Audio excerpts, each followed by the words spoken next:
Hi all, let's have a look at a simulation of game 3, taking the first 10 moves. So David Grosvenor did a fantastic gauntlet at the time control of 5 minutes with a 3-second increment, with both Fire and Stockfish 9 as opponents of Leela. And in this game against Fire 7.1, let's have a look. So the first 10 moves of game 3 were repeated.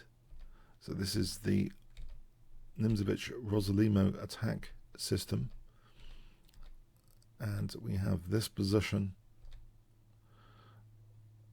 coming up at move 10. Now here the engines are started, and Fire actually chose h3 here, the same as the game. Bishop takes, knight takes, but now there's a deviation. Leela actually chooses knight d7 in this position. Magnus Carlsen played to take the pawn here, c takes b4, which activated the rook, and then we saw a5 later, etc.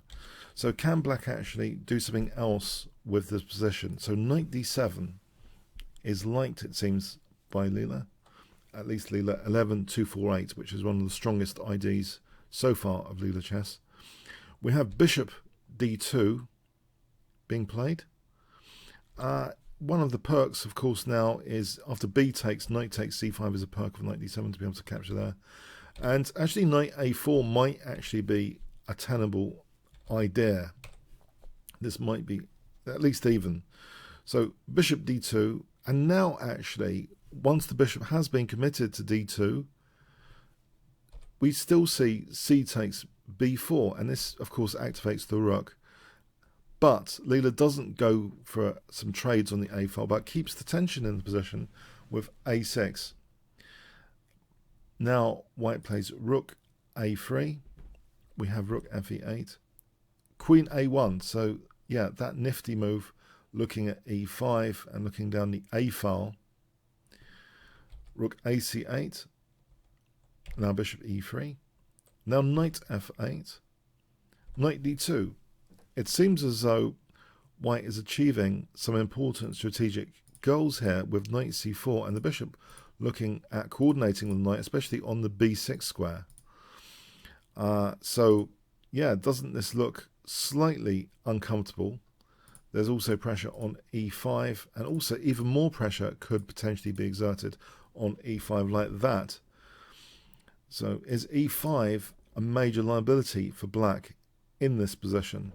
We see knight e6, queen b2, rook cd8, rook a5. So putting pressure like this on that pawn. h5. Now actually h5 has something quite deep going on about it. It's as though Leela is aware, of course, that knight c4 basically is going to be putting intense pressure on the e5 pawn in this position.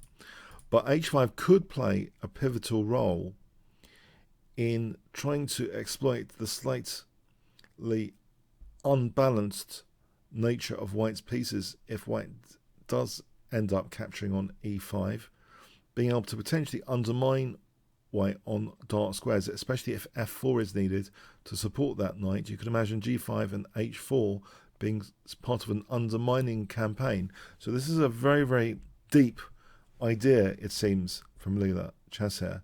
So big differences from game 3. No swapping of rooks, keeping maximum tension in the position, and kind of acknowledging e5 is weak, but white will be a little bit unstable after taking on e5 and being prepared to undermine. We see knight c4, and now here's the clever, really clever looking move. Queen e7. So queen e7, you might think, well, why can't this pawn actually be taken here? So this is going to illustrate some of the points made now. What seems to be a chicken move is played.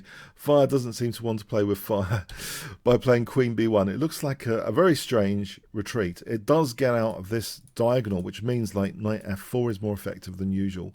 any taking, opening up an attack.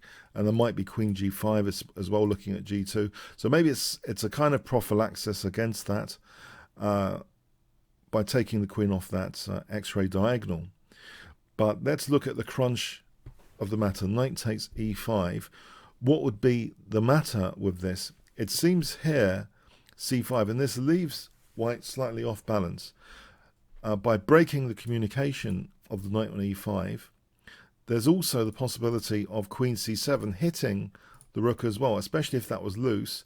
The biggest disaster scenario would be b takes, leaving a loose rook as well as a vulnerable knight, and bang, queen c7 hits both with a big advantage here.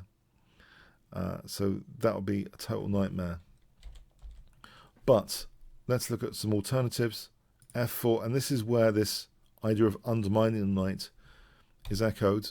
C takes is good though now. Queen b3, rook c8 would be an even position. But let's say here, instead of f4, let's say bishop takes c5, knight takes, that's a disaster because of bishop takes e5. And let's say rook ea1. Now here's, pardon me, here is where the undermining could occur of the knight after f4, g5. This shows the instability of white winning the e5 pawn, which you'll note in the main game analysis of the earlier video today. There was also some instability exploited with the knight actually being trapped, but here it's like the knight's being undermined on e5. This variation can lead black with h4 now. You can see the undermining of that knight basically to a big advantage potentially. So white would have to be very careful here to avoid this scenario. So very, very interesting that this kind of chicken move is played queen b1 instead of going into this stuff. Okay, so and you might feel, as an alternative though, let's have a look at king h1, then knight c7, and the knight's heading for b5 to break the connection of the rook, and this should be fine. Rook ea1, then knight f4, and this illustrates the queen being there on as a target on the diagonal, and if c3, rook takes d3 with a big advantage to black. So yeah, very, very interesting, very, very different, a lot more tension in this position than in the World Championship Game 3, for sure. And in fact, okay, after knight c7, bishop b6, we have rook d7 unpinning. The knight's still keen on breaking the connection with the rook to e5, so it does that now. So yeah, black is super comfortable, and it's this position now is a great basis for a kingside pawn storm. f5 is actually playable here, it seems. If now knight d2 is played, it was possible to take, and this should be an even position, but it looks as though black's got good prospects. Could actually switch a rook in. So although technically even, this looks as though there's a lot of prospects for winning here.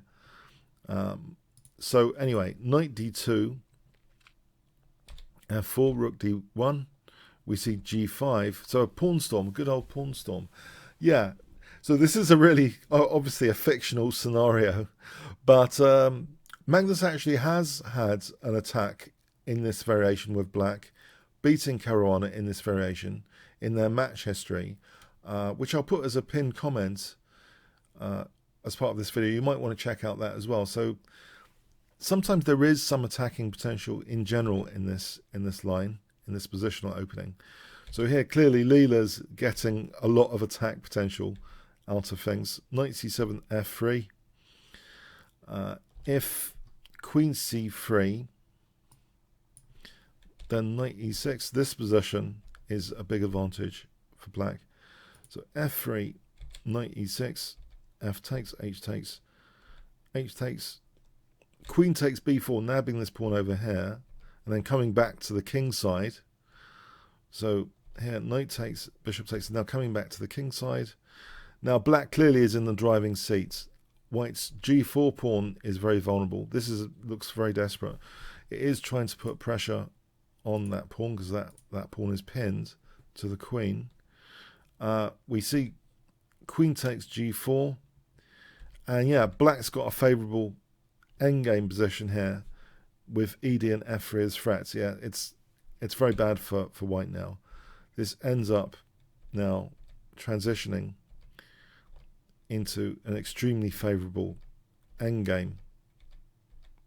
So we see white's pawns are quite vulnerable. The one on d6 is taken, leaving black. Leela is 2 pawns up. And this is actually enough to win the position. This is a winning position now, this endgame.